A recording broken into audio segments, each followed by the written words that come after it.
Hey, want to skip those ads and get early access and bonus episodes of all Banana for Scale shows? Hop on over to truestory.fm/join and discover all the cool perks that come with being a member of the Banana for Scale family.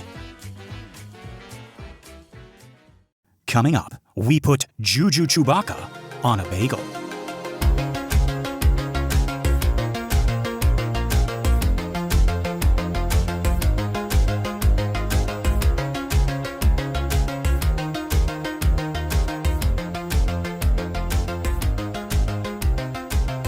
Greetings, First Jumpers. I'm not Lester Ryan Clark. And I'm not Keenan Diaz. We're another version of them from another universe, and this is another episode of Every Minute of Everything Everywhere All at Once, a show where we attempt to explain, evaluate, enlighten, and elucidate the Academy Award-winning film Everything Everywhere All at Once.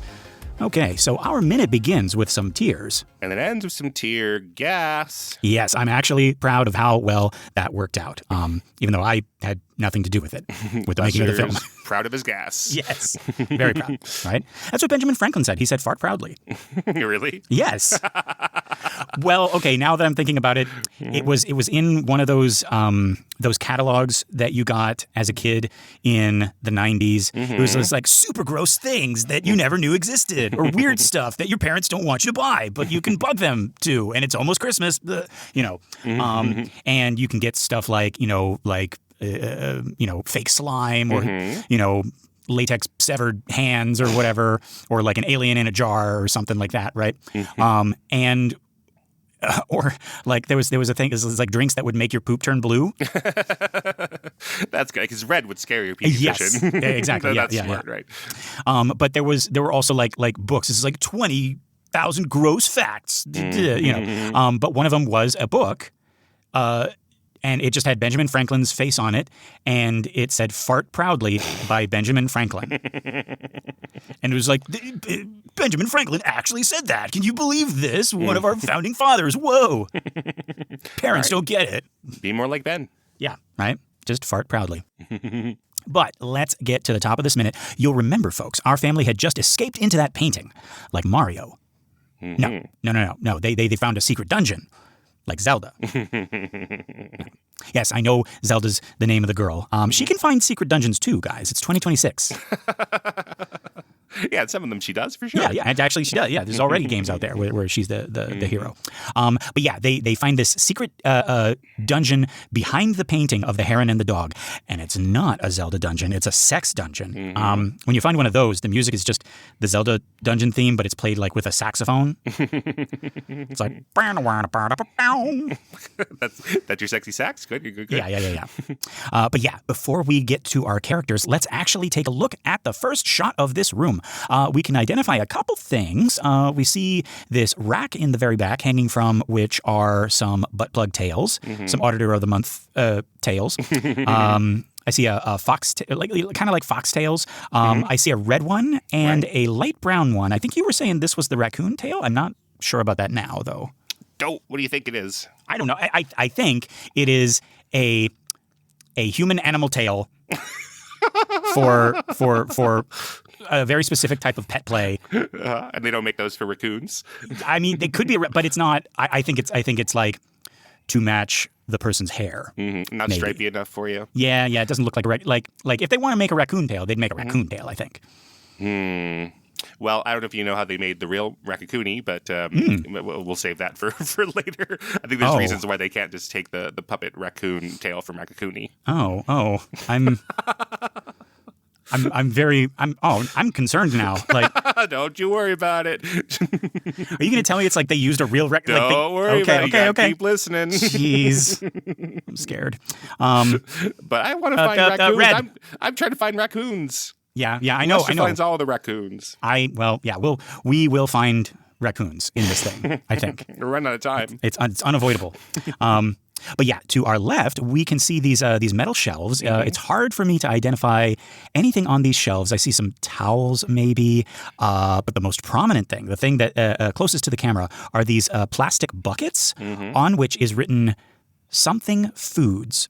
I want to say like emergency foods. I was trying to figure out whether this was like still part of the kinkiness, or if Dick Long just uses this as like a multi-purpose room. Like this is also his like panic room, and he has like food and water stored here as well. Yeah, I think my guess is that it was originally for good use, that this was a panic room. I don't know why an IRS office needs a panic room, but this is a legitimate panic room, someplace they'd have to stay for a very long time, like a bunker, a survivalist bunker, and that because that's not useful, I mean, in everyday life, that Dick Long has turned it into a sex dungeon.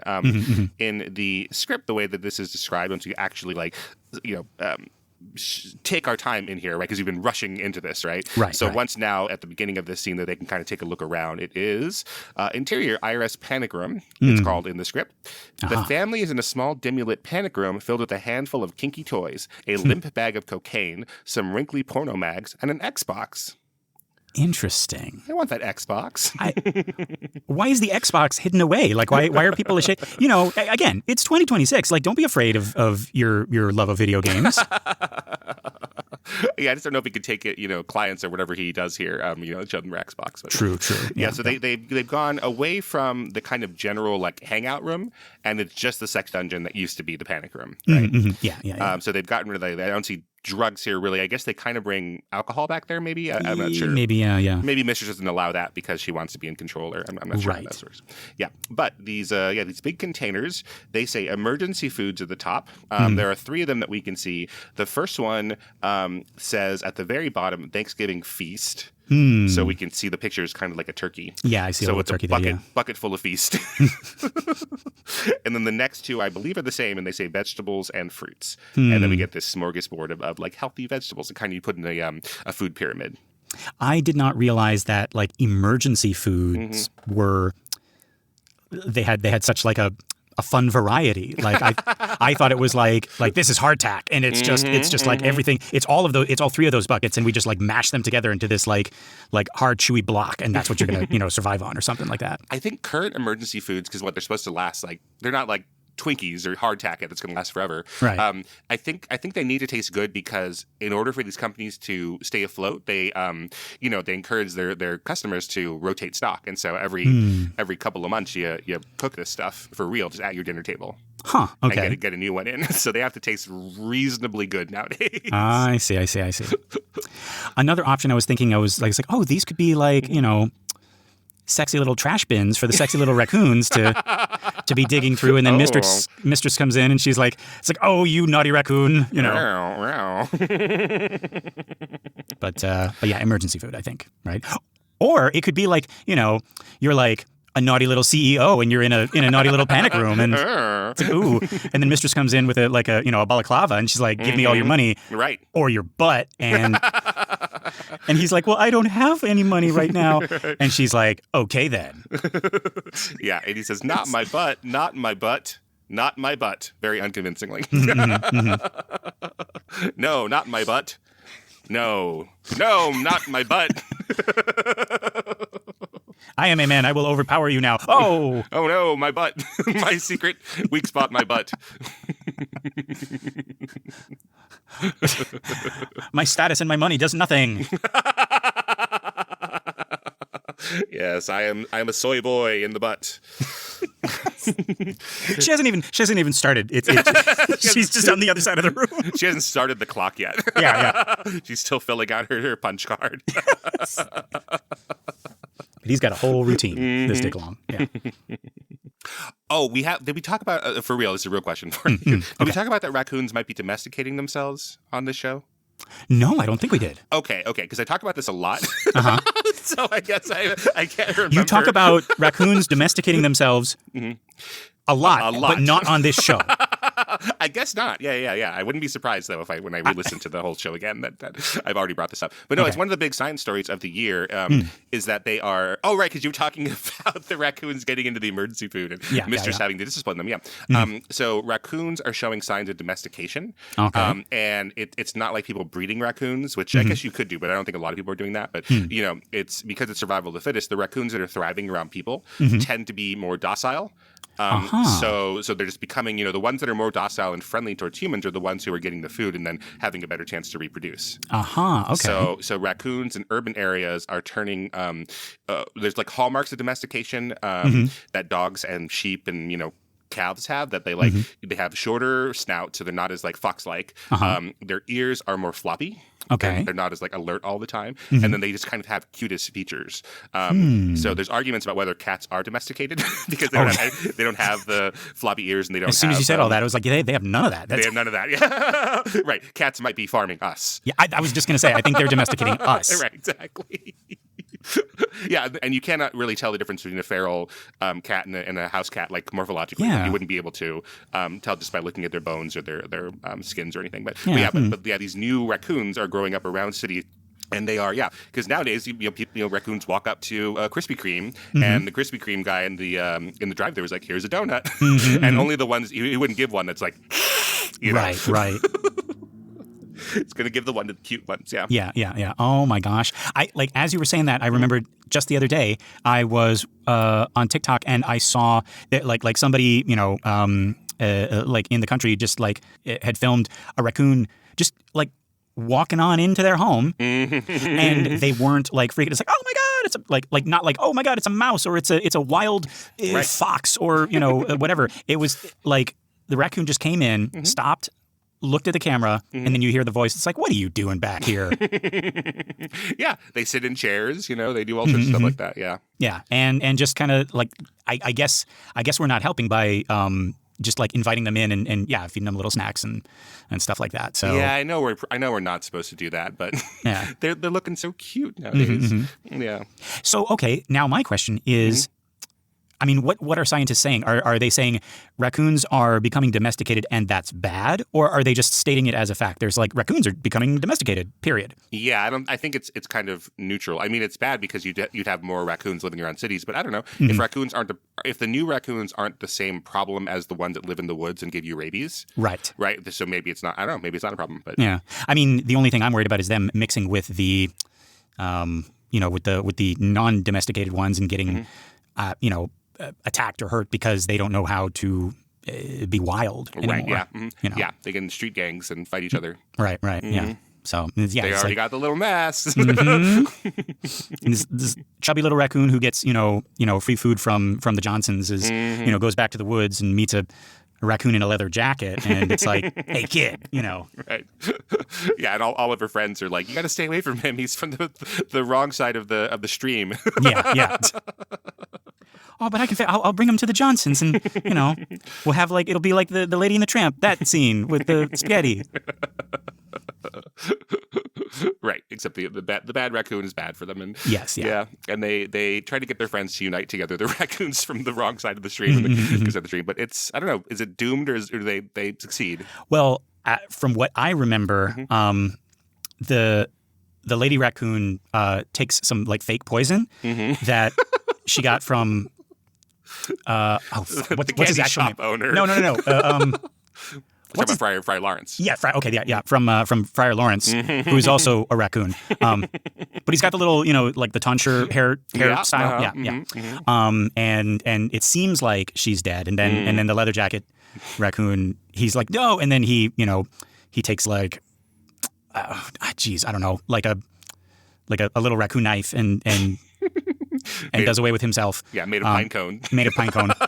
It takes a little while for him to do it, but and then the domesticated raccoon, she wakes up and she's like, oh, and then out walks raccoon Friar Lawrence, and he's like, it never was a tale of more woe than this raccoon and the other leather jacket raccoon.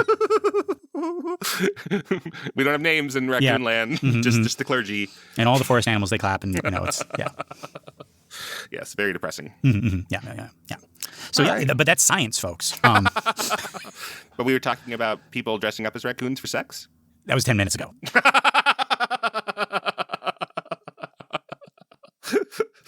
But yeah, raccoons. But no, okay, yeah. So it's emergency food, I guess. Yeah. A lot less fun. But okay. And then to our right in this room, we have some masks, some furry animal masks. I guess they could also be like eyes wide shut type masks. Definitely. Yeah. And then beyond that, we got some leather harnesses and bondage stuff. Yeah.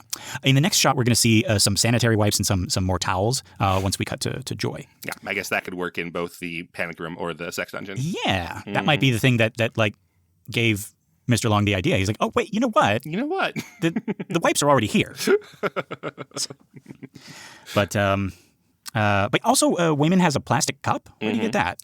Yeah, so he's like filled it with water already, I think, to like, take care of Evelyn. We're going to see where the water comes from in a second. Yeah, but it does seem like a flask or something would be more suitable. But I guess once you see Waymond holding it, you might think it's alcohol. If it's like a metal flask that you would probably want in a panic room. It's super funny, and what he does with it is super funny. I just it's perfect that he has it right now. Like just in the midst of the chaos, he found like a water cooler, and he's like, oh, we need to hydrate. But yeah, they're in this secret room, and it's here that Evelyn decides to have a heart-to-heart with Joy. Evelyn sort of like crouched down in the corner, and she reaches for Joy, who takes her hands, and then Evelyn tries to begin. She says, Joy, I know you have these feelings that make you so sad. And we cut to a close-up of Joy as Evelyn continues. That makes you just want to give up. I really like Stephanie's shoe here. You can see Joy is moved by this. She gets down on her knees to be closer to Mom, who continues saying, "It's not your fault." And we cut to Evelyn, and they are face to face now. Am I right in thinking this is, aside from the hand vagina moment, this is the closest, the most intimate that she has been with not Jobu but Joy in this movie? I get, discounting the memory in the mirror, the very first thing. I think you're right. Absolutely.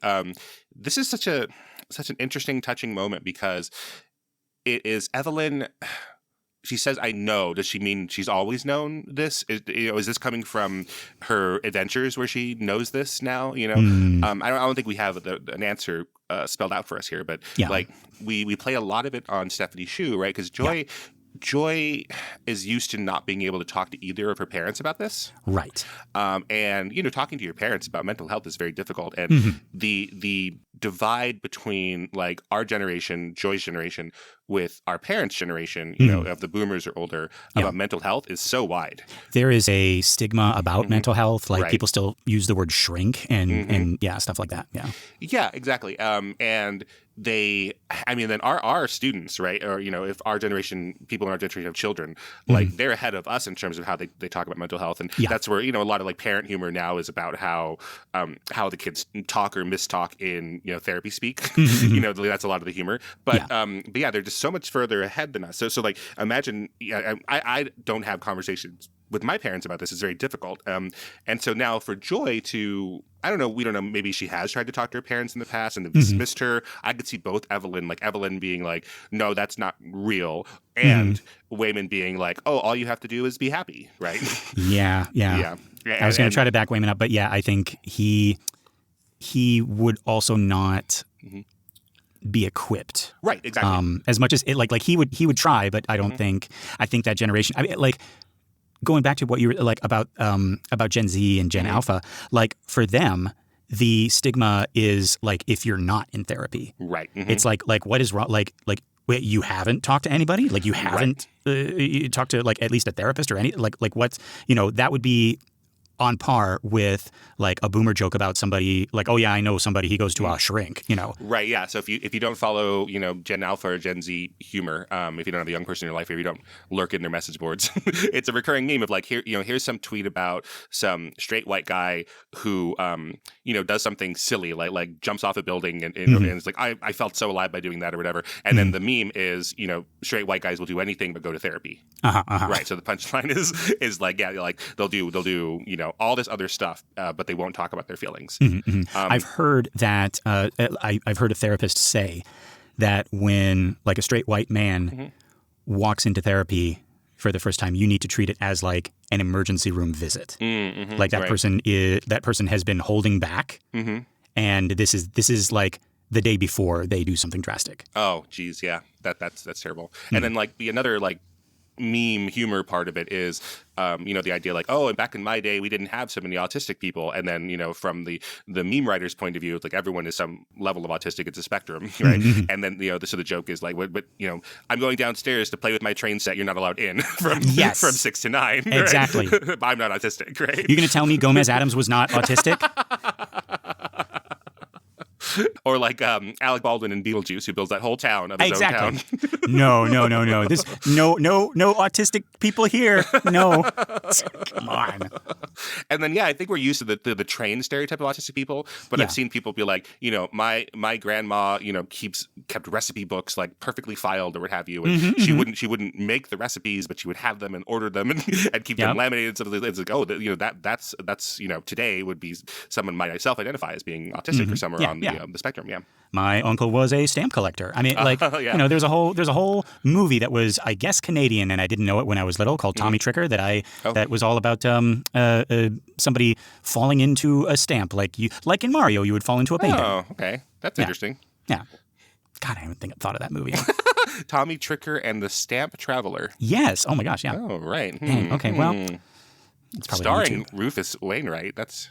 Okay, Who's he that? sings in it. He's a singer from Canada. Okay. So I remember that scene.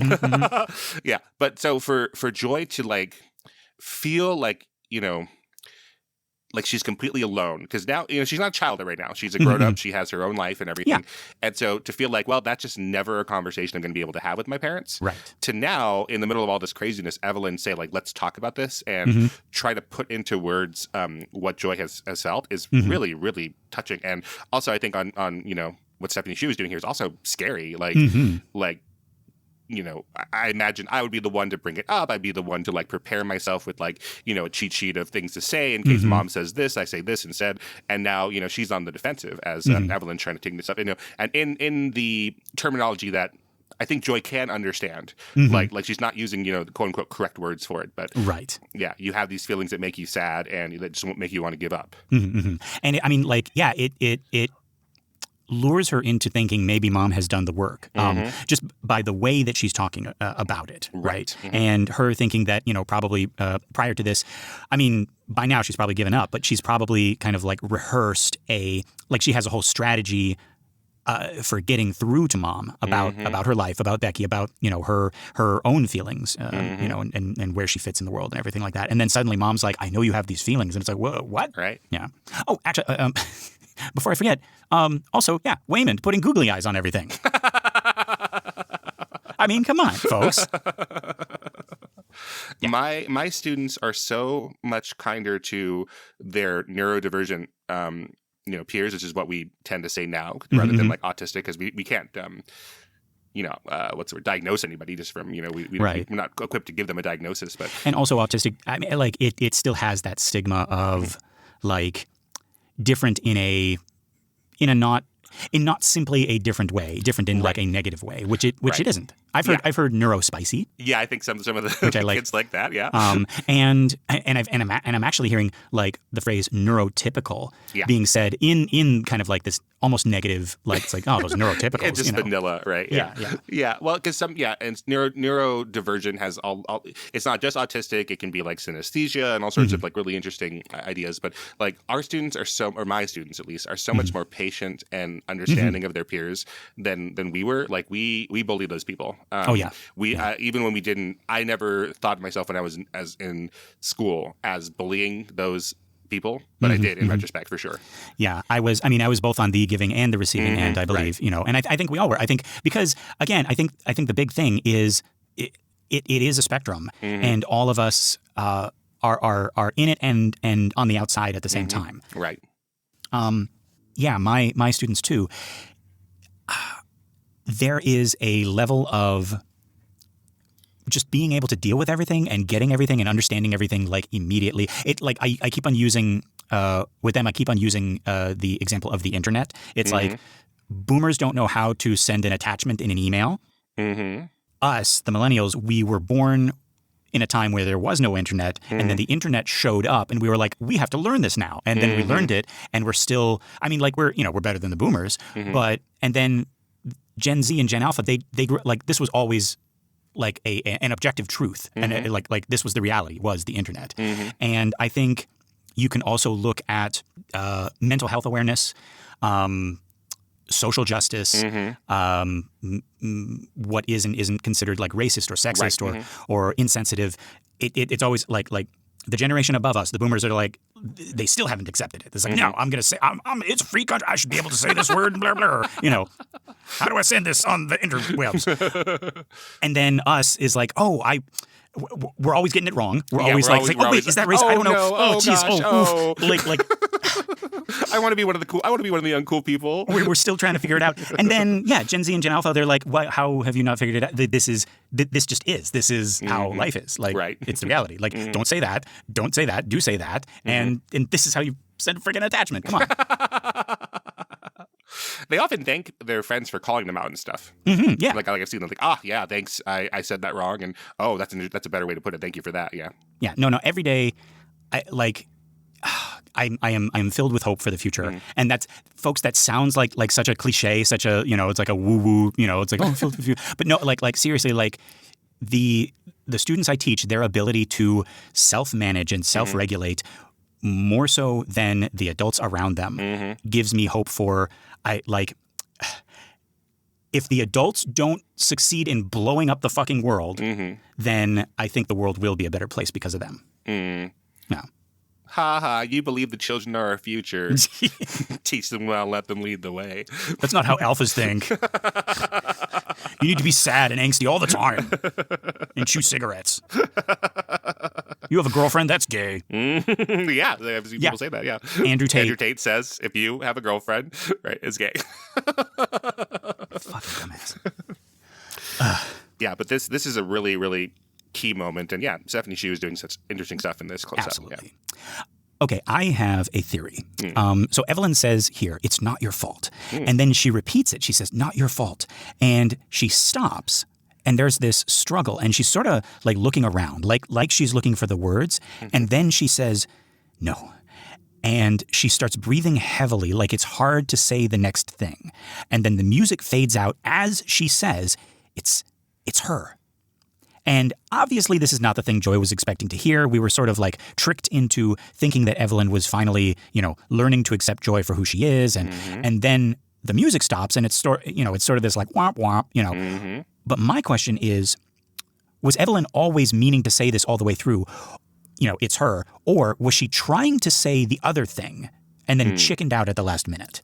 Trying to say, like, let's talk about mental health and yes. like real our relationship. So and then, the thing that Joy thinks she's about to say, was she actually trying to say that? And then like at the last minute, she's like, it's her. Or was it always just going to be it's her? I like to think it is what you're saying, that it is like, hey, I would really love to talk about, again, the real problem we have, which is the emotional plot of our movie as opposed to the action plot, right?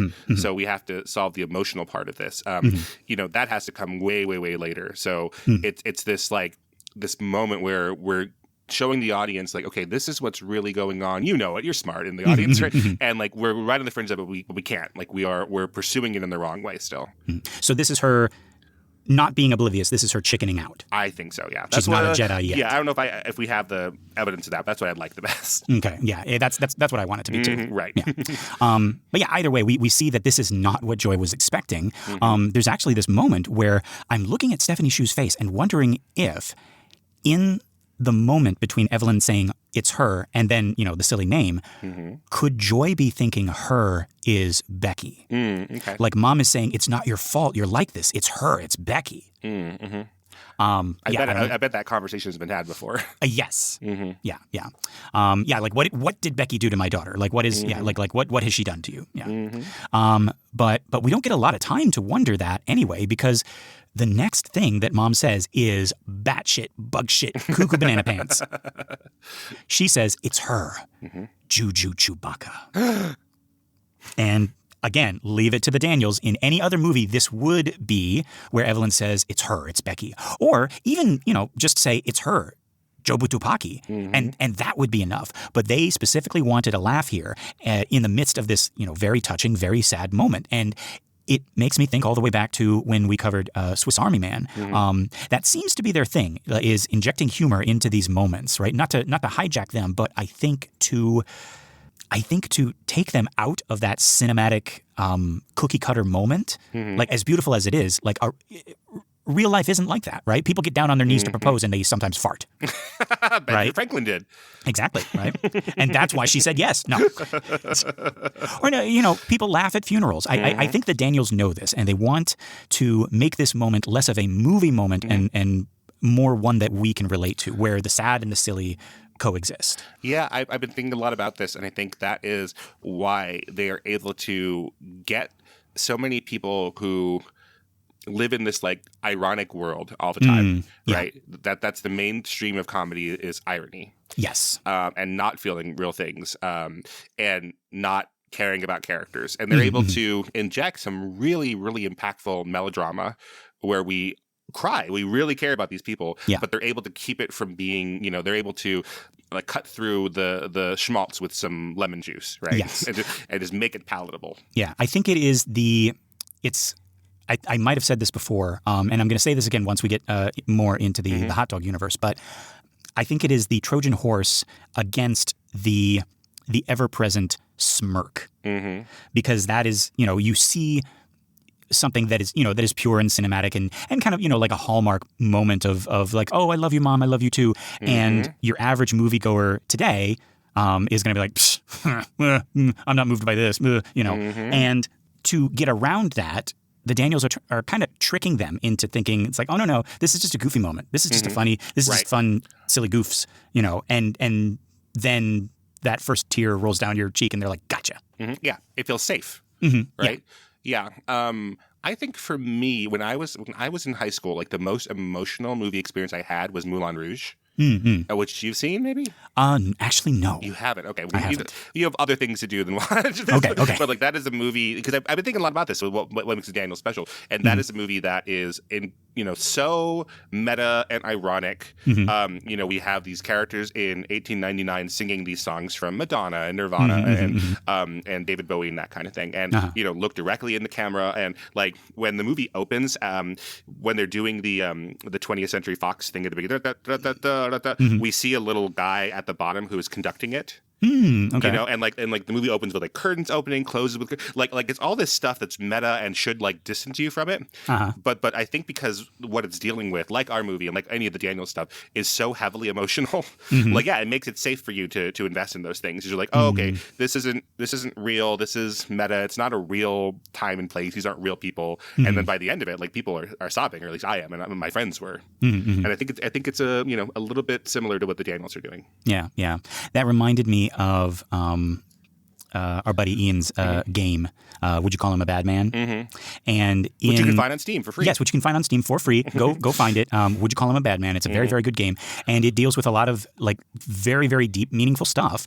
But one of the things that I really, really like about it, and it was actually his wife's idea, and I love it so much, is in the music part, like the music video part of the game, you have all of the characters, the protagonist and antagonist, like doing backup, like playing instruments in the back of, like behind the singer. Right. And I'm like, oh, that's to kind of show that like, this was all like nobody's hurt. Everyone's, like they were all playing a They're part. all buddies. Yeah.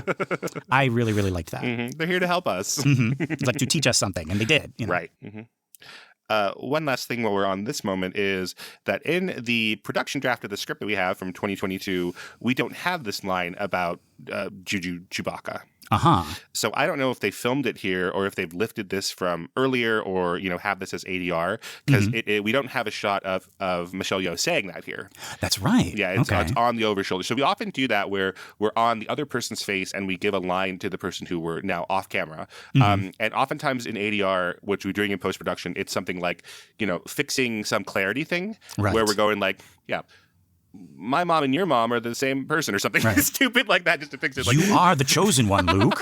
Right, exactly. Don't you remember Obi-Wan said blah, right? So something like that. So I wouldn't be surprised if they filmed that on the day with her saying Juju Chewbacca, but I think it's more likely based on what we have here is that they have Stephanie Hsu giving this really interesting performance of like, as she's saying, it's her. It's not your fault. It's her. Stephanie Hsu doing this reaction of like, okay, we're not really having the conversation that I thought we were going to have. Right. And then they've cut through it with this comedy line in post-production.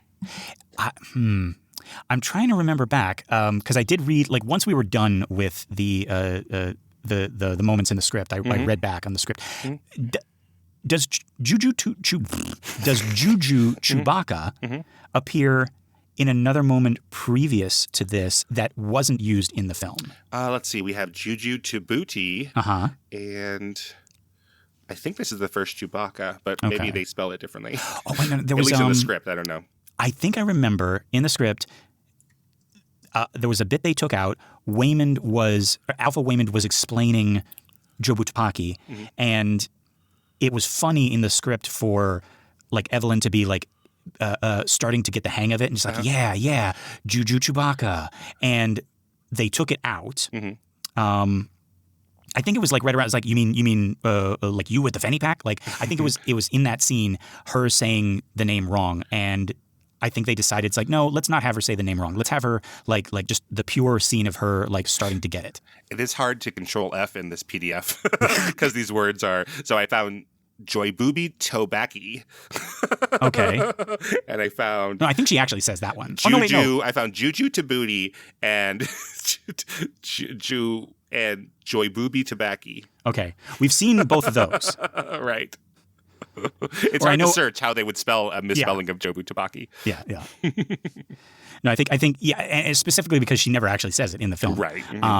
But no, Joy Booby was the one when she was tying her up with the tape. But she ends up, I think, not saying that. I can't remember. Yeah. So many different ways to say Jobu Tupaki, folks. Yeah. And if the infinite worlds theory is correct, then all of those exist. We've said them all. Yep. But yeah. And so, we can see that, Joy isn't exactly crestfallen. She doesn't know if she should be crestfallen. She's confused. Like, is this still part of the game that my mom is playing? Like, what is this? Like, should I be mad or sad? Like, what's going on? And she gives this like frustrated sigh, and she sort of shakes her head as if to clear it. And we cut back to Evelyn, and her energy has changed. To me, it's like John Lovitz when he's lying. Yeah, that's it.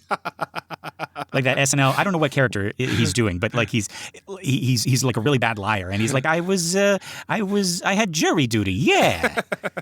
Yeah, I think that's just John Lovitz. Okay, but like here, Evelyn's like, she's super excited and she's invested in this now, and she's sort of like finding the words as she goes and getting more and more excited. And I just keep thinking about how she might have been very, very close to saying the other thing, the real thing. And then she like found an escape, and she's so relieved that she doesn't have to actually confront her daughter because Chewbacca's out there.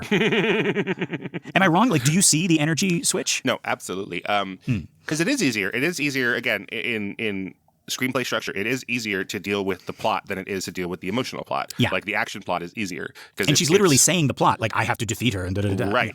That is something that doesn't require you to fix yourself. Right. Yeah, you're attacking this external need, this external want, this external goal, right? Just like kill the bad guy. Very, very easy. Yep. But you have to deal with like the inner stuff. I mean, even like in, I don't know, Terminator 2, right? It's like, we got to kill the bad Terminator. I forgot what they're called. There's a good Terminator, there's a bad Terminator. Things are very quick, very easy. Kill the bad Terminator. And then once that's done, we'll deal with the real work of like, are we really going to make it, humanity? And what's the point of trying to save a future when you're told you're not going to be? Like, that's, how do you even begin to do that? Just shoot the robots. Yep. That's it. But yeah, Evelyn says she has your soul in the palm of her hand. And we cut back to Joy, who is starting to get frustrated. She says, what are you talking about? But it feels like now Evelyn isn't even listening. Her monologue has become a soliloquy. Like she's saying this for herself. She says, the only way I can defeat her. And she emphasizes defeat, right? Not a lot, but it's enough so you see that this is not the road she should be going down. She's focusing on the wrong thing. Right. But she says, the only way I can defeat her, to save you. Looking at Joy now. And I was going to say, like, this is when she finally looks at her, but it's actually very brief. Even though her eyes are now on Joy, she very quickly goes somewhere else. She's not looking at Joy, even though she's looking at Joy, right? When she finishes, she says, is to become like her. And then, perfect comedy beat, we cut out, and Waymond is kneeling down with them, and he says in Mandarin, I'm still a little bit lost, before taking a sip from his plastic cup. I don't know where he got it, but that is the perfect button, is drinking drinking from that cup. Like, and even Evelyn looks at him like he spoiled the moment, which is funny because she had already kind of like done that in a more like meta way. Yeah, he's just by acting like normal. Yes. Yeah, at the Upright Citizens Brigade, where I took comedy classes, UCB. Yeah, they have a thing, or at least my teacher did when I took level 2. Brandon Gardner would talk about resting the game. So they're big about game there. That's their word for like what is the funny engine of the scene, like what's the real human thing that we're exploring that makes it funny. So in IO too, in Improv Olympic, that's where I big game stuff. Yeah. So resting the game is like, hey, let's still stay like within the world, and let's just explore what else is going on.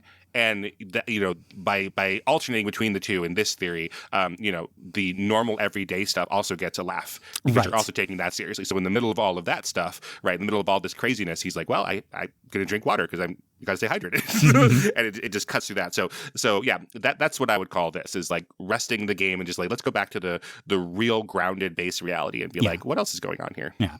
How about that, folks? Like he is the most normal one in the room, right? Like he, and the room is weird, right? Like, but he, like him, like Evelyn talking about Juju, Chewbacca, and all of this stuff, right? And Joy in that golf outfit still, and they're surrounded by like butt plug tails and everything like that. And Waymond just kind of crouches down and basically says, "I don't understand what's going on," and takes a sip from a plastic cup of water, the most bland thing you can think of, and that's the thing that gets a laugh for us, right? But yeah, this is interrupted from outside as we hear Alpha Gong Gong say, "Evelyn, your daughter is beyond saving, and soon you will be too." Is there like something on his voice? Like, is there like a filter or something? Let me listen to that again real quick. Okay. Yeah, it does sound a little bit more aggressive than just like a filter to say that you're behind a door or something. Right. It does feel, it feels Darth Vader-y. I know we talk about Star Wars a lot, but right, yeah. It like maybe he's using a megaphone or something like that. Yeah. But yeah, he says this, and both Waymond and Joy look in the direction of the voice, and Evelyn actually clutches her head as if in pain. So is this Alpha Gong Gong creating the painful static, or is this Evelyn losing focus and her clay pot cracking? I'm sure it's like a stimulus of the clay pot, like obviously triggered from what's going on with Alpha Gong Gong, I think. Right. Yeah. I want to mention something else that I thought I meant to say last minute, but I listened to our episode and I didn't say it, is that Alpha Gong Gong, who is not in the original script, right? We said that, but so like these are Jobu's troops in the original script, right? So Jobu is the one who's like, okay, now bring all the minions out. So it's super interesting that like now, as they're talking in this bunker about we have to defeat Joy, it's like we have to deal with Gong Gong first. Like, so it's not just like the minions that we're fighting are an extension of Joy. By beating them, we're going to get to Joy. Right. There's no. That's why this is better to be triangulated here, right? Yeah. Like we can beat up Gong Gong's troops, but then that doesn't get us actually any closer to doing what we need to do. Right. This isn't the flying monkeys right in the witch's castle, or the what are the other ones? Those guys. They must have names, right? Yeah. Sure. Whatever. Are they the Winkies? Because she enslaved the Winkies, I think. Well, that's not very nice. Yeah. The Winkies are the yellow-skinned people from the West. No, AI. No, that's wrong. The Winkies. Or maybe it's in the book, but oh geez. Oh God. Because I don't even care about what the book is. Okay. In the movie, the Winkies chant "oh yo." Okay, so then that's them. Okay. Yeah. Okay. All right. So they took them, and maybe they had yellow skin in the book, but whatever. Yeah. But they're definitely green in the movie. Yeah. Because freaking witches soldiers. Come on. But okay, so. So now let's go back to my comparison. Yes. Yes. Very trenchant. Yes. Yes. So this isn't. We're locked in a room with the Wicked Witch, and outside are the flying monkeys and the what did we say? The Winkies. This is I don't know. This is like Glinda's army or something. Yeah, we got to beat up Glinda's and we're like, friends. what the This is complicated. Right. Yeah. Exactly. Yeah. Gonna go beat up the Munchkins for being different from them. Because it's the 30s. Is there? There's got to be a movie by minute thing of that, and boy, the story is on that one. Oh yeah, it's on the Wizard of Oz, some people almost died, or were potentially like drugged into drug addiction that eventually killed them. Yeah. Depending on how you read Judy Garland's life, I mean, this is the start of that. Yeah. But it wasn't like some crazy aberration for its time.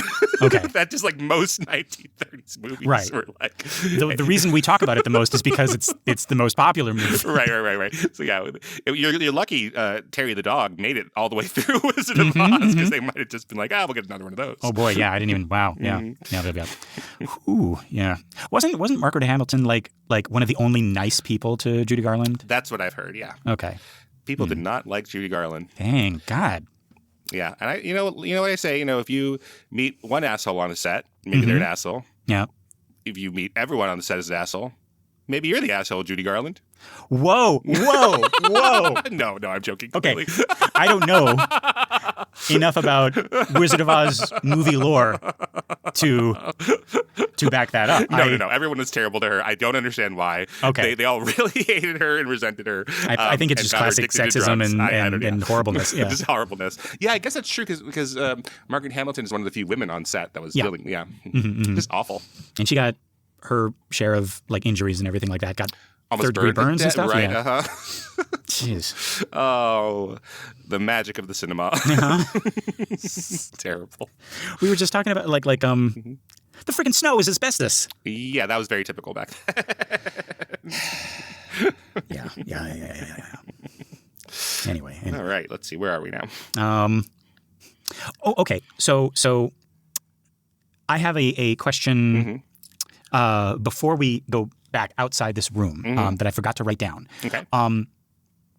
What do you think Joy and Waymond are making of Alpha Gong Gong and all the other stuff happening? Because right.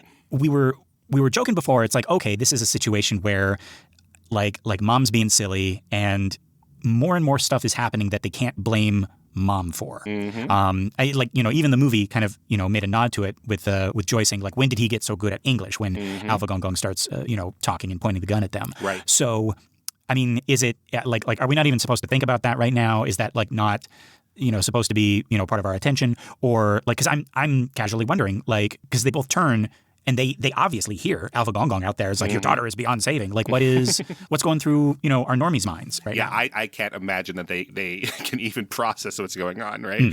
Yeah, like that just is impossible for them to hear, right? Yeah, I think again that's like why it's so much easier. Like, hey, we have bad guys, let's punch them. And we don't have time to think of like, what are we saying, that there are multiverses? Like, we don't have time for any of that. Yeah. Like, do you think that they're even like, oh, maybe mom wasn't joking back there, that there are, raccoon people? That's what I mean. People. I'm like, are they even remembering that moment? Right. Oh yeah, Evelyn was talking about a raccoon Joy and a raccoon me. Is this what she means? Right. Like, I don't think we ever have that click from them in the movie. Yeah, there's no time for that, right? There is them like they understand her, like doing weird things gets her powers a little bit later on, but I don't think the full understanding ever comes to them. No. Yeah. But yeah, we cut outside the room. We cut back outside the room, and someone, maybe the jogger, I'm thinking, with those shoes, is standing on top of Dick Long's desk. I do know who it is. Oh. So this is actually, we're going to see her in a little bit. She's a lunch lady. Oh, she's the Ave Maria lady. She's the Ave Maria lady. Yeah, so I think this is slightly out of order in the cut.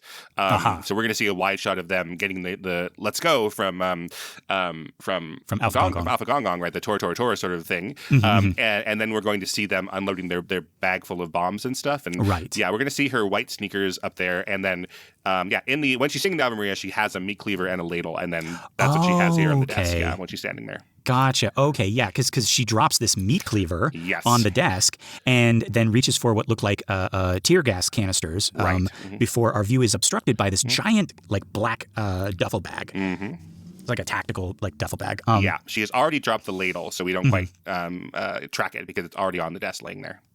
Yeah, okay. Yeah, and I think this other guy is the SWAT guy. He opens this bag up. I guess, yeah, all of this motion is to communicate the next thing, our last shot, which is two tear gas canisters tumbling down a vent. Right. And it's perfect because our minute ends right as the smoke kind of obscures everything. It's like a perfect, like, Star Wars wipe. Yeah, so we've decided to... we've decided to do the scary thing with the tear gas first and then cut it with the funny thing of them doing weird things to jump into their other universes. Where I think originally they had it backwards. They had it, hey, logically we need to verse jump first before we can do the assault. So now we've got it the other way. Yeah, because it'd be a little bit harder to take the tear gas as seriously, I think, if we were in the other way. Yeah. Oh, that's a very good point. And that is something, Keenan, without doing the show with you, I would have not even given it a second thought. I was like, okay, yeah, the tear gas is going through the vent. They better watch out. Oh, haha, Ave Maria. And that guy's like making copies of his butt. Yeah, this is what they spend, months editing and arguing about these and like going back and trying them this way and trying them the other way. And, there's, 3 people in the editing room. There's Daniels and the editor, right? And so like, they're debating and like trying different versions out for months. Yeah. Yep. All right. Well, what did we think of this minute? Stephanie Hsu is super, super good here. It is a really touching moment that goes by, again, really, really quickly. So when we're looking at it this way, we can really see like, wow, she's doing some excellent work. Which is amazing because like I think she says like 5 words in this thing. Right. It's like, what are you, hang on, what are you talking about? Yeah, okay. No. For us to pick up on, it's like, oh, this was a Stephanie Hsu minute. Right. Even though like it's a lot of Evelyn talking. Right. Yeah. No, I liked it. But I also want to say I liked Michelle Yeoh's performance here. I especially like the moment of her like kind of getting right up to, that truth and then being too afraid of it. And it's like, oh, the movie was almost over right then. Right, exactly. Yeah. But no, I'm excited for all the stuff that comes next. I think we said in our previous minute, folks, this is when I physically have to stop myself from watching the rest of the movie because it just goes. Right. But don't let that stop you. Like, you can just keep watching the movie if you want. Yeah, you can do whatever the fuck you want. Yeah. We're not the bosses of you. Just, come back and listen to us, please. Yeah. Because we're bad little podcasters and we need.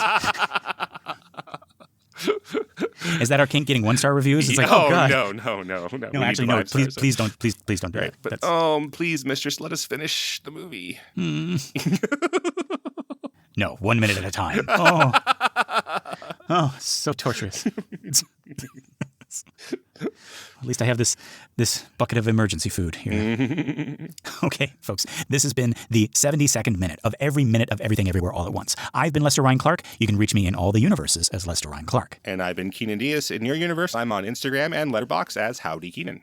Yeah, we got our Facebook listener group, Banana for Scale. It's a community for all of our shows, including this one. It's a private group, but just request to join and you'll be sucked into the banana. If you want more, consider joining us at truestory.fm/join and look for Banana for Scale. That's us. You get bonus episodes of all our shows, access to our Discord, and you get your episodes a week early and ad-free. Pretty cool. Just $5. If you're not sure about that yet, one thing you can do that's absolutely free, but would mean all the universes to us, would be to give us a 5-star rating on iTunes or Spotify or wherever you listen to our podcast. That and sharing the show by word of mouth or on social media is going to help our little podcast grow and find more cool people like you. All right, time to jump. I'm going to open up. We just keep talking about it. I'm going to try some of that emergency food. But I'm actually going to take a Waymond's water cup, and I'm going to see if adding water to it helps it or just makes it a gross mess. You don't want your own cup of water? you want the one that Waymond's been I don't know where he got it. And I'm too embarrassed to ask. So I'm just going to ask if I can borrow his water cup. And that'll be weird. Right. Very good. Yeah. Well, I'm going to take this tail that we're not quite sure if it's a raccoon, and I'm going to take it around with me and domesticate it. Teach it the ways of humankind. Feed it donuts with the Krispy Kreme. Perfect. Love it. Yeah. Put it on a what are those called? Like a Davy Crockett cap. Yeah. And if people are like, oh, hey, Davy Crockett, then you're like, okay, cool. Then it is a raccoon tail. And if they're like, why do you got a butt plug tail on your hat? Then you're gonna be like, I'm Benjamin Franklin. Yeah, my buddy Zach Bolio, the actor and artist, he wears Davy Crockett caps everywhere, and people remember him for it. Oh yeah, he rocks it. It's too much his thing, I think, for it to be a trend. Like I couldn't pull that off, but yeah. It's a conversation starter. People are like, hey, this guy. Yeah. I mean, that's like wearing the, what do you call it, the deerstalker cap that Sherlock Holmes does. Holden Caulfield. Who? From Catcher in the Rye. Oh, okay. Well, there you go. That guy too. Yeah, he wears one. He's looking for how to save the children. Anyways, this is a literary tangent nobody cares about. Yeah. Let's get out of here. God, Benjamin Franklin, and then Sherlock Holmes, and then freaking Catcher in the Rye guy. All right, okay. Keenan, are you thinking what I'm thinking?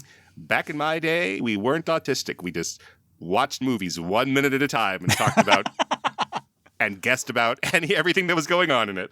Uh-huh. Guessed about stuff that, like, we had the freedom to know if we just kept watching the movie. Watch the whole movie. Oh my God, no. Keenan, what do you think is going to happen? Let's talk for 45 minutes about it. You just press play and watch the rest of it. Oh, yeah. All right. With that, folks, we'll see you next time. 1, 2, 3.